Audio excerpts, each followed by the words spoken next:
하나님 아버지, 우리가 하나님의 말씀과 성령의 임재로 믿음의 사람으로 세워지도록 인도하옵소서. 세상의 방법과 세상의 가치로 살아가지 않도록 말씀을 부어주시고, 예배당의 크기와 건물의 크기로 교회를 재단하지 않도록 분별하게 하옵소서. 지금 이 땅에는 성도의 숫자가 얼마나 많은지, 교회의 규모가 얼마나 큰지에 관심을 쏟는 사람들이 너무나 많습니다. 믿음의 성도들이 그와 같은 생각과 마음에 빠지지 않도록 하시고, 오로지 말씀과 성령의 인도로 살아가도록 인도하옵소서. 우리가 성령 충만함으로 세상에 복음을 전하는 사명자로 서게 하시고, 말씀으로 우리의 영혼과 삶이 회복되도록 역사하옵소서. 감사하며 예수님의 이름으로 기도드립니다. 아멘. 오늘 하나님께서 주신 말씀은 사도행전 2장 1절부터 13절까지 말씀입니다. 사도행전 1장 1장 1절부터 13절까지 말씀 서로 교독하도록 하겠습니다. 오순절날이 이미 이르매 그들이 다 같이 한 곳에 모였더니 우연히 하늘로부터 급하고 강한 바람 같은 소리가 있어 그들이 앉은 온 집에 가득하며 마치 불의 혀처럼 갈라지는 것들이 그들에게 보여 각 사람 위에 하나씩 임하여 있더니 그들이 다 성령의 충만함을 받고 성령이 말하게 하심을 따라 다른 언어들로 말하기를 시작하니라. 그때 경건한 유대인들이 천하 각국으로부터 와서 예루살렘에 머물러 있더니 이 소리가 나매 큰 무리가 모여 각각 자기의 방언으로 제자들이 말하는 것을 듣고 소동하여 다 놀라 신기하게 여겨 이르되 보라, 이 말하는 사람들이 다 갈릴리 사람이 아니냐. 우리가 우리 각 사람이 난 곳 방언으로 듣게 되는 것이 어찌 됨이냐. 우리는 바데인과 메데인과 엘람인과 또 메소포타미아, 유대와 갑바도기아, 본도와 아시아, 부르기아와 밤빌리아, 애국과 및 구레네에 가까운 리비아 여러 지방에 사는 사람들과 로마로부터 온 나그네 곧 유대인과 유대교에 들어온 사람들과 그레데인과 아라비아인들이라. 우리가 다 우리의 각 언어로 하나님의 큰 일을 말함을 듣는도다 하고 다 놀라며 당황하여 서로 이르되 이 어찌 된 일이냐 하며 함께 하겠습니다. 또 어떤 이들은 조롱하여 이르되 그들이 새 술에 취하였다 하더라. 아멘. 지금 이 시대는 교회다운 교회, 말씀이 살아 역사하는 교회가 더욱 많아져야 할 시대입니다. 교회는 많지만 교회다운 교회가 점점 적어지고 있는 것이 지금의 현실입니다. 교회가 기업화되고 조직화되어서 세상의 기업과 구별이 안 될 지경에 와 있습니다. 교회는 말씀을 통해 한 영혼의 생명을 주님 앞으로 인도해야 할 사명이 있습니다. 살아있는 생명의 말씀으로 한 영혼을 살려야 합니다. 그런데 그 생명의 말씀이 지금 이 시대의 교회에서는 중요한 자리를 차지하고 있지 않다는 데 문제가 있습니다. 말씀은 있으나 생명의 말씀이 부재합니다. 생명의 말씀보다는 교회의 확장과 그리고 성장 그리고 부흥에만 초점을 맞추고 있습니다. 이 땅의 교회에 말씀의 부재가 가져온 현상은 교회가 교회답지 않게 변질되었다는 것입니다. 그로 인해 이 땅의 교회다운 교회가 점점 없어지고 기업 같은 교회만 증가하고 있는 것이 현실입니다. 이런 현실을 바라보며 저는 마음이 참담하고 가슴 한쪽이 무너져 내릴 뿐입니다. 뭐라고 말할 수 없는 아픔이 느껴집니다. 대부분의 사람들은 교회하면은 예배당의 크기와 성도의 숫자를 떠올리며 사람들이 얼마나 모이는지, 예배당은 얼마나 큰지에 먼저 관심을 가집니다. 예배당이 크고 웅장하고 그리고 성도들이 많이 모이는 교회를 선호합니다. 그리고 작은 교회를 꺼려합니다. 성도의 숫자가 중요하고 교회의 크기가 중요하다고 생각하기 때문입니다. 크고 웅장하고 사람들이 많이 모이는 그런 곳에서 예배를 드려야 제대로 된 예배를 드릴 수 있다고 생각하는 것 같습니다. 그런데 놀랍게도 오늘 본문을 보면은 마가의 다락방, 즉 한 사람의 가정에서부터 교회가 탄생되었다는 사실은 놀라울 뿐입니다. 교회가 마가라는 한 가정에서 탄생된 것입니다. 그렇다면은 교회란 무엇일까? 대부분의 사람들이 생각하는 교회는 예배당을 먼저 떠올립니다. 눈에 보이는 가시적인 건물을 떠올립니다. 그러나 여러분들이 잘 알다시피 교회는 예수를 구주로 믿는 사람들의 공동체입니다. 다시 말하면 교회는 눈에 보이는 건물이나 예배당이 아니고 믿음을 가진 사람들의 모임이 교회라는 이야기입니다. 그럼에도 불구하고 많은 사람들은 예배당의 크기와 모이는 사람들의 규모에 매달려 교회를 판단하고 교회를 출석하고 있다는 데 문제가 있습니다. 그런 곳에서 예배를 드려야 제대로 예배를 드린다고 생각하는 것 같습니다. 교회하면 예배당이라는 건물과 동일시하는 공식을 가지고 있습니다. 오늘 본문은 교회가 어떻게 탄생되었으며 교회란 무엇인가에 대하여 말씀하고 있는 대목입니다. 오순절날 처음으로 초대 교회가 탄생되었음을 증거하고 있습니다. 오늘 본문 1절과 2절을 보면은 오순절날 그들이 한 곳에 모였는데 하늘로부터 소리가 들렸다고 말하고 있습니다. 여기서 그들은 예수를 믿는 사람들을 말합니다. 1절에 등장하는 그들에게는 아직 성령이 임하지 않았습니다. 하늘로부터 급하고 강한 바람 같은 소리가 들렸을 뿐입니다. 다시 말하면 소리, 즉 말씀이 임하였다는 것입니다. 아직 교회는 탄생된 것이 아닙니다. 그런데 그들에게 말씀이 임하자 성령으로 그들은 술에 취한 사람처럼 보이게 된 것입니다. 그래서 13절을 보면은 그들이 새 술에 취하였다고 말하고 있습니다. 성령의 임재를 새 술에 취했다고 표현한 것입니다. 다시 말하면 13절에 그들은 성령이 임한 사람들을 말하고 있습니다. 1절과 13절 사이에서 말씀이 임하고 즉 소리가 들리고 성령이 임재함으로 즉 각각 자기의 방언으로 말함으로 교회가 탄생한 것입니다. 1절로 다시 돌아가 보면은 오순절날 그들이 한 곳에 모였다고 말합니다. 오순절은 6월절 후 첫 안식일을 말합니다. 6월절부터 시작하여 7주가 지나고 거기에다 하루를 더한 것이 오순절입니다. 일주일이 7일이니까 7 곱하기 7은 49, 여기에 하루를 더하면 50일이 됩니다.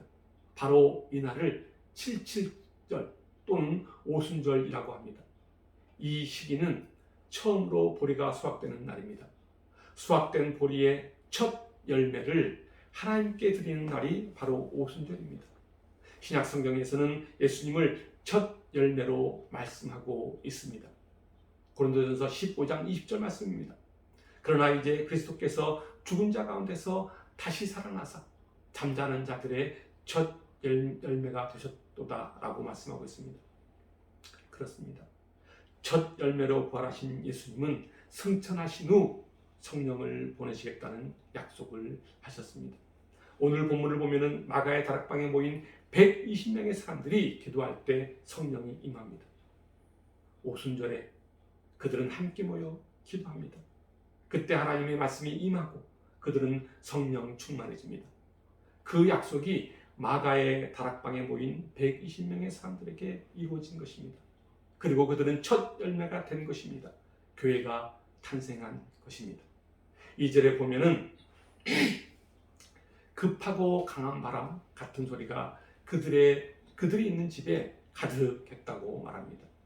성령이 마가의 다락방에 모인 사람들에게 충만했다는 이야기입니다.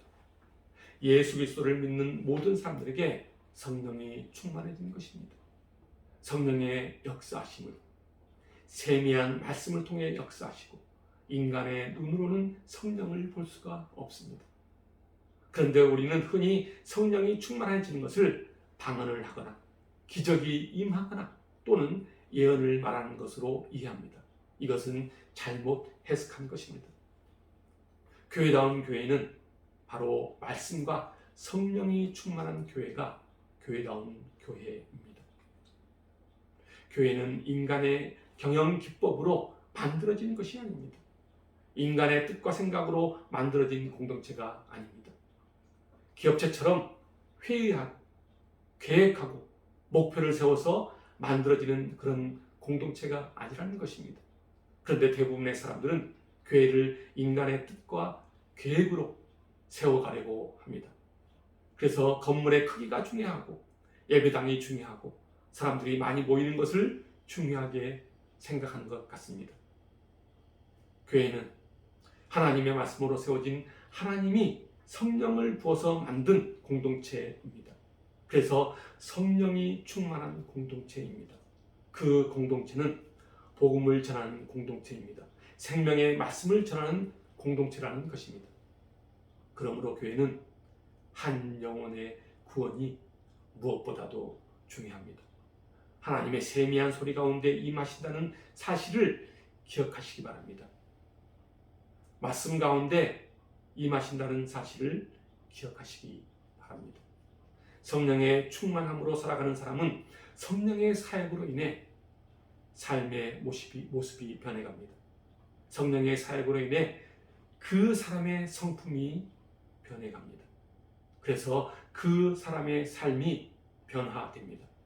하나님의 말씀이 그 사람의 심령 속에 제대로 들어가면은 삶이 저절로 따라가게 마련입니다. 하나님의 말씀은 좌우의 날선 검과 같아서 하나님의 말씀이 심령 속에 제대로 열리면 새로운 삶의 형태가 나타날 수밖에 없습니다. 그래서 히브리서 4장 12절은 이렇게 말씀하고 있습니다. 하나님의 말씀은 살아있고 활력이 있어 좌우의 날선 어떤 검보다도 예리하여 혼과 영과 및 관절과 골수를 찔러 쪼개기까지 하며 또 마음의 생각과 뜻을 판단한다고 말씀합니다. 그렇습니다.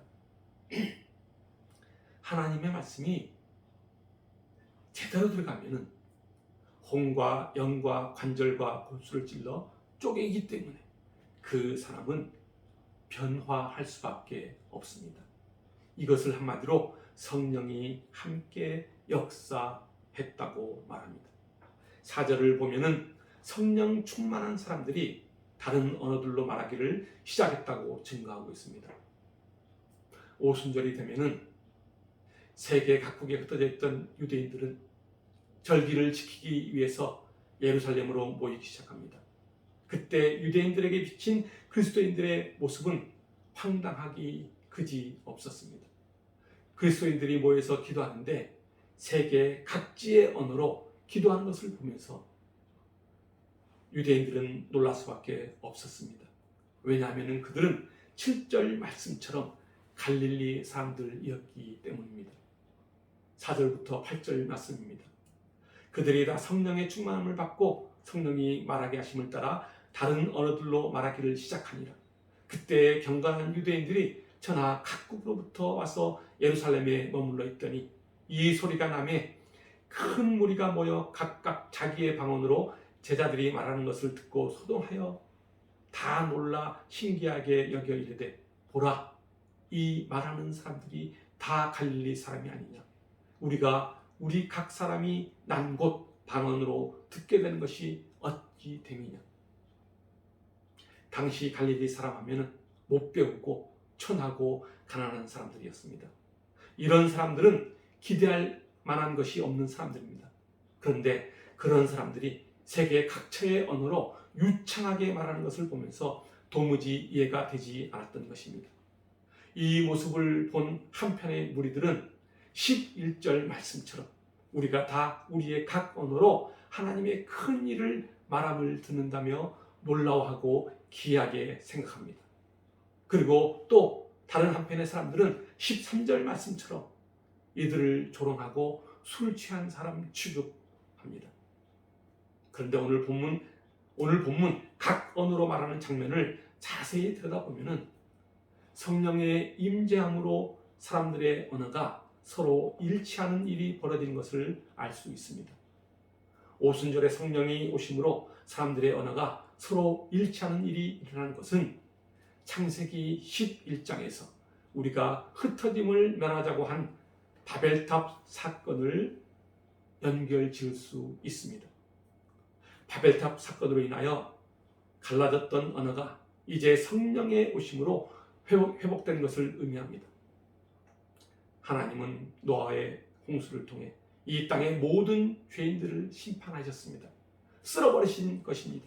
그리고 노아에게 구름 속의 무지개를 통해 언약하십니다. 창세기 9장 11절부터 15절 말씀입니다. 내가 너희와 언약을 세우리니 다시는 모든 생물을 홍수로 멸하지 아니할 것이라. 땅을 멸할 홍수가 다시 있지 아니하리라. 하나님이 이르시되 내가 나와 너희와 및 너희와 함께하는 모든 생물 사이에 대대로 영원히 세우는 언약의 증거는 이것이니라. 내가 내 무지개를 구름 속에 두었나니 이것이 나와 세상 사이에 언약의 증거니라. 내가 구름으로 땅을 덮을 때 무지개가 구름 속에 나타나면은 내가 나와 너희와 및 육체를 가진 모든 생물 사이에 내 언약을 기억하리니 다시는 물이 모든 육체를 멸하는 홍수가 되지 아니할지니라. 하나님께서는 이 땅의 죄인들에게 다시는 물로 심판하지 않겠다고 약속하셨습니다. 그런데 이러한 약속을 신뢰하고 살아야 하는데 인간들은 그것을 신뢰하지 않고 바벨탑을 쌓았습니다. 홍수 때와 같은 흩어짐을 면하라고 바벨탑을 쌓은 것입니다. 바벨탑 사건 이전에는 온 땅의 언어가 하나였습니다. 그러나 하나님은 인간들이 스스로 멸망을 방지하려고 바벨탑을 쌓는 그 광경을 목격하면서 언어를 혼잡하게 만듭니다. 창세기 11장 1절부터 9절 말씀입니다. 온 땅의 언어가 하나요 말이 하나였더라. 이에 그들이 동방으로 옮기다가 시날 평지를 만나 거기 거류하며 서로 말하되 자 벽돌을 만들어 견고히 굽자 하고 이에 벽돌로 돌을 대신하여 역청으로 진흙을 대신하고 또 말하되 자 성읍과 탑을 건설하여 그 탑 꼭대기를 하늘에 닿게 하여 우리 이름을 내고 온 지면에 흩어짐을 면하자 하였더니 여호와께서 사람들이 건설하는 그 성읍과 탑을 보려고 내려오셨더라. 여호와께서 이르시되 이 무리가 한 족속이요 어느도 하나이므로 이같이 시작하였으니 이후로는 그 하고자 하는 일을 막을 수 없으리로다. 자 우리가 내려가서 거기서 그들의 언어를 혼잡하게 하여 그들이 서로 알아듣지 못하게 하자 하시고 여호와께서 거기서 그들을 온 지면에 흩으셨으므로 그들이 그 도시를 건설하기를 그쳤더라. 그러므로 그 이름을 바벨이라 하니 이는 여호와께서 거기서 온 땅의 언어를 혼잡하게 하셨음이니라. 여호와께서 거기서 그들을 온 지면에 흩으셨더라. 그렇습니다. 바벨탑을 쌓아 하나님께 도전하였던 인류는 결국 언어가 혼잡하게 되었고 그로 인해 인류가 하나 되지 못하고 수많은 종족과 국가로 나뉘게 되었던 것입니다. 그래서 결국 이 세상에는 수많은 종족과 수많은 언어들이 생겨나게 된 것입니다. 그런데 신약으로 넘어오면서 혼잡했던 인류가 오순절 사건으로 하나가 됩니다. 오순절 사건은 말씀과 성령 충만함을 입은 성도들이 세계 각국의 언어로 말하게 됨을 증언하고 있습니다. 이것은 온 인류가 그리스도 안에서 하나로 회복되는 사건을 말하는 것입니다. 그 회복은 땅끝까지 복음을 증언하는 것으로 이루어집니다. 사도행전 1장 8절 말씀입니다. 오직 성령이 너희에게 임하시면 너희가 권능을 받고 예루살렘과 온 유대와 사마리아와 땅끝까지 이르러 내 증인이 되리라 하시니라. 이 말씀이 무슨 말씀이죠? 이 말씀은 바로 바벨탑 사건으로 흩어졌던 사람들이 다시 회복하는 사건을 이야기하고 있는 것입니다. 그렇습니다. 이제는 하나님이 택한 백성을 교회로 불러 모아 회복시켜야 합니다. 저는 최근에 이런 이야기를 들었습니다. 지금 이 땅에는 교회다운 교회를 찾아보기가 어렵다는 것입니다. 교회가 교회답지 않다는 이야기입니다. 예전에는 교회가 세상을 바꾸는 중심에 서 있었는데 지금은 교회가 세상을 바꾸는 것이 아니고 이제는 교회가 세상으로부터 지탄받는 중심에 서 있다는 것입니다. 왜 그럴까? 이 같은 교회의 문제는 교회가 이제는 세상과 똑같아졌기 때문입니다. 똑같아졌다는 이야기는 세상의 방법으로, 인간의 경영 기법으로 교회가 세워져 가고 있기 때문입니다. 교회는 하나님이 만든 공동체입니다. 그러므로 교회는 말씀과 성령 충만한 공동체가 되어야 합니다. 더 나아가 교회는 예배당의 규모보다 복음을 증거하는 공동체가 되어야 합니다. 그럴 때 교회는 교회다워집니다. 교회는 예수 그리스도를 나의 구주로 믿는 성도들의 모임 공동체라고 말씀드렸습니다. 그러므로 교회가 교회답기 위해서는 오늘 말씀드린 것처럼 세 가지 중요한 것이 있어야 합니다. 그 첫 번째가 교회는 하나님의 말씀이 임해야 합니다. 그리고 두 번째는 성령이 충만해야 합니다. 그리고 마지막으로 교회는 말씀과 성령 충만함으로 땅끝까지 생명의 복음을 전해야 합니다. 그렇습니다. 우리에게 말씀과 성령의 역사가 함께할 때 우리 모두는 하나님이 세우신 교회로서 사명을 다할 것입니다. 우리 안에 말씀과 성령이 충만할 때 우리는 한 영혼의 생명을 소중히 생각하게 될 것입니다. 한 영혼의 생명을 살리는 것은 세상의 지식이나 정보 그리고 인간의 언어로 되는 것이 아닙니다. 한 영혼을 살리는 것은 하나님의 말씀과 성령의 역사로 가능합니다. 그 말씀과 성령이 한 영혼을 하나님과 호흡할 수 있도록 인도할 것입니다. 그럴 때 교회는 교회다워지고 삶의 회복이 이루어질 것입니다. 여러분 모두에게 말씀과 성령이 함께함으로 영혼의 회복과 삶의 회복이 이루어지길 주님의 이름으로 축원합니다. 기도하겠습니다.